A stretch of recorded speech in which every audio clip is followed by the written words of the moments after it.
Assalamualaikum warahmatullahi wabarakatuh. Saya Hidrawati Sulaiman.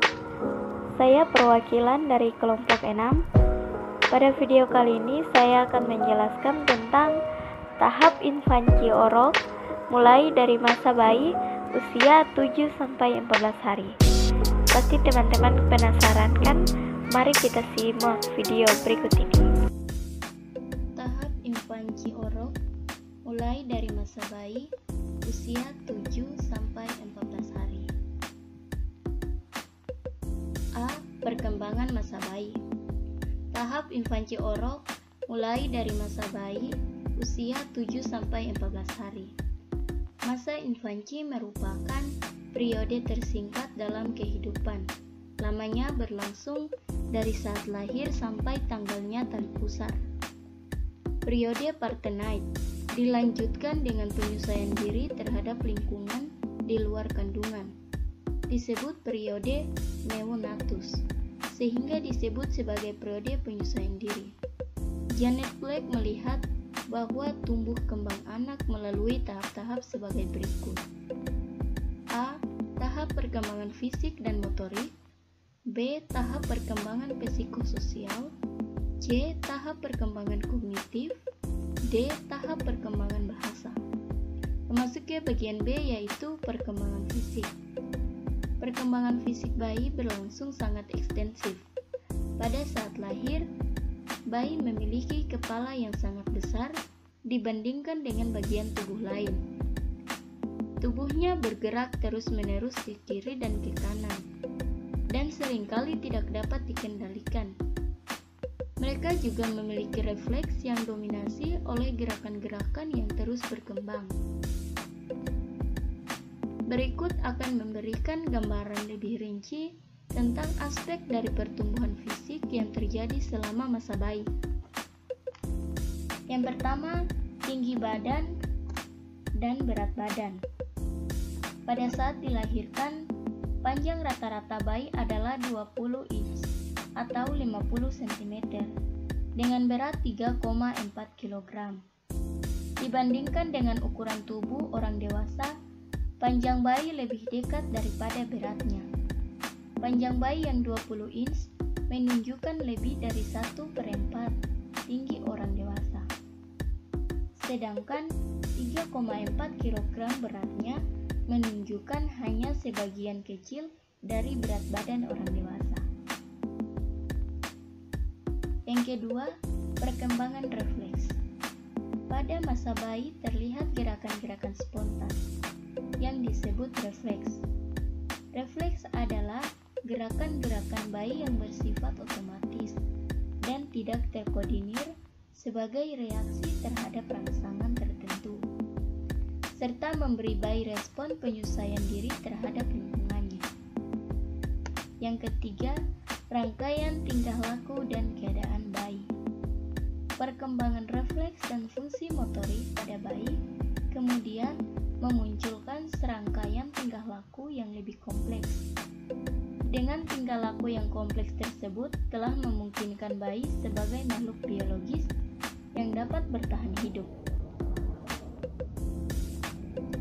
Yang keempat, perkembangan keterampilan motorik. Keterampilan motorik adalah gerakan-gerakan tubuh atau bagian-bagian tubuh yang disengaja, otomatis, cepat, dan akurat. Gerakan-gerakan ini merupakan rangkaian koordinasi dari beratus-beratus otot yang rumit. Keterampilan motorik ini dapat dikelompokkan menurut ukuran otot-otot dan bagian-bagian badan yang terkait, yaitu keterampilan motorik kasar dan keterampilan motorik halus. Keterampilan motorik kasar meliputi keterampilan otot-otot besar, lengan, kaki, dan batang tubuh, seperti berjalan dan melompat. Sedangkan keterampilan motorik halus meliputi otot kulit yang ada di seluruh tubuh, seperti menyentuh dan memegang titik bayi yang dilahirkan. Yang kelima, perkembangan sensori. Bayi yang baru lahir telah dilengkapi dengan peralatan yang dirancang sedemikian rupa untuk mengumpulkan informasi Alat-alat yang berfungsi untuk menangkap informasi, inilah yang disebut dengan indera sense atau sistem sensorik. Sensasi pengenderaan terjadi ketika sekumpulan informasi mengadakan kontak dengan penerima sensor seperti pengecapan, penciuman, pendengaran, dan yang terakhir penglihatan. Yang keenam yaitu perkembangan otak. Pada saat dilahirkan, bayi kemungkinan telah memiliki semua sel-sel otak yang akan dimiliki sepanjang hidupnya. Akan tetapi, sel-sel otak tersebut belum matang dan jaringan urat saraf masih lemah. C. Perkembangan kognitif. Perkembangan kognitif adalah salah satu aspek perkembangan manusia yang berkaitan dengan pengertian atau pengetahuan, yaitu semua proses psikologi yang berkaitan dengan bagaimana individu mempelajari dan memikirkan lingkungannya. Ada beberapa perkembangan kognitif seperti: pertama, perkembangan kognitif menurut pandangan Piaget. Yang kedua, perkembangan kognitif menurut pandangan kontemporer. Yang ketiga, perkembangan persepsi. Yang keempat, perkembangan konsepsi. Yang kelima, perkembangan memori. Dan yang terakhir, perkembangan bahasa. Kita masuk ke bagian D, yaitu perkembangan psikososial.